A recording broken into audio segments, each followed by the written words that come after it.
Hi there, Ashley here again with We Make Systems Sexy. Thanks for joining me today. Today, we're going to discuss a little bit about how to run a business that works without your constant oversight. How does that sound? Maybe you're asking yourself, how in the world can I build a business that runs without me? Well, that is the topic of today's conversation, and we're going to break it down a little bit in a way that makes sense. Because first of all, you might be thinking, why would I want to? I love my business. I built this baby. This is my baby. I love everything about my business. But aren't there times where you just want to step away for a day or a week or take a sabbatical, travel some? What would happen if you did that? Would your business thrive? Would it burn to the ground? Would it possibly survive? What would happen? So I know this is challenging to think about actually removing yourself from the day to day. And even the thought might stress you out. But that's why I want to have this discussion today about how it actually is possible to happen. So again, maybe you're thinking, yeah, but I don't really want to be out of the day to day. I truly love my business. But you can still love your business and work to build your business without being the person that your business completely depends upon. So let's discuss what that actually means. In order for you to scale and grow your business even more, you shouldn't be the person doing all of the day to day tasks. You really should step into that visionary role. Be thinking about how to grow the business, how to support the team members that you already have, how to support the clients that you have and expand and grow.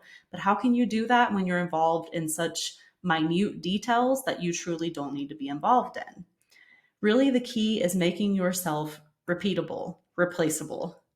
I don't want to be replaceable. I want to be the head of this company. I want to be the face of my company. Maybe that's what you're saying to yourself. We don't mean that somebody's going to come in to replace you, but you need to make yourself replaceable. Again, I'm not trying to scare you here. It's actually a positive thing, it's a good thing. But businesses that rely so heavily on the owner for daily operations are setting themselves up for failure. You really need your business to work for you rather than the other way around. So basically, this means you would set yourself up to have a disaster recovery plan, as it were. How can we do that? Well, I know I talk often about ClickUp, about SOPs and their importance, and I'm not over exaggerating when I talk about those tools.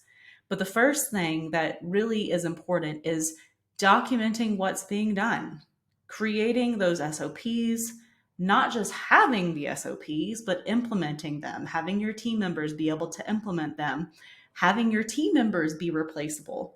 Not We're not trying to encourage team members being replaced, but if one role in the company is only ever dependent on one person in the company and they get sick or they take a vacation or they decide to pursue another opportunity, where does that leave you and your business?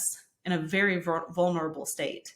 So it's so important that from day one, you start documenting what you're doing. Again, I've talked about this a million times. You don't have to think about optimizing what you're doing. Document what you're doing right now. From the smallest task to bigger tasks to client onboarding, client delivery, to how to add a team member to the Slack channel. Document those things so that you're not the only person who knows them, and so that your key team members aren't the only people who know them as well. We don't want our businesses to also be dependent on just key team members, because again, what if something happens? It's just the question that we have to ask ourselves to be realistic about what can possibly happen.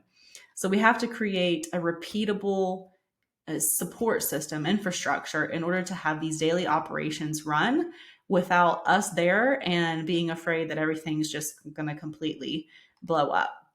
So talking about SOPs, again, documenting those items and keeping them updated, linking them actually into tasks, and having them in a place that's accessible is going to be so important in making it to where you can have a business that runs without your constant oversight, without you having your hands involved in every single little piece all the time. So, have you thought about how you need SOPs built out and you just don't have the time to do it yourself? That's the thing that always gets pushed to the back burner, because if you have, you are not alone. And I'm here to tell you that we would love to help you work through your SOPs. Um, we offer the SOP Manual VIP Day. So that happens that basically we come in, we help you identify what the top processes are that need to be documented. We help you understand how to keep them in the same location, cohesive, in a way that team members and any additional hires that you have coming on board will find them easy to digest, easy to find, and easy to use, and easy to update. And then we train your key team members on how to keep that process going as well. If you're saying, hey, I have way more SOPs than can be tackled in a day, don't worry, we can help you do that too. We do offer custom SOP manual packages because every situation is unique and we understand that. So if you want to have a business that runs without your constant oversight, that means you can take a vacation. For the people in the back, shoot us a DM. Let us know, and we'll talk about how we can work together. All right. It's always a pleasure. We'll see you next time. Have a great weekend.